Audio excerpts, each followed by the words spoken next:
Good morning guys, এই ঘুম থেকে উঠলাম আমি,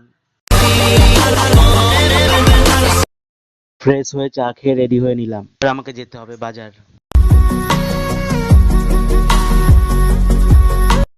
বন্ধুরা, আমি চললাম এখন বাজার করতে।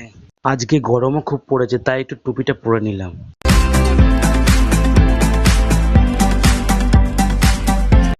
বাজারে চলে এসেছি আমি, কিছু সবজি কিনে নিলাম। তারপরে সবজিগুলো বেশ টাটকাই ছিল জানো বন্ধুরা। বাজার করা হয়ে গেল এবার আমার। সাইকেলের চাকাতে একটু হাওয়া কম ছিল, তাই সাইকেলটা হাওয়া দিতে নিয়ে এলাম। তোমাদের জন্য এত কষ্ট করে আমি ভিডিওটা করি, লাইক কমেন্ট শেয়ার করে দিও প্লিজ।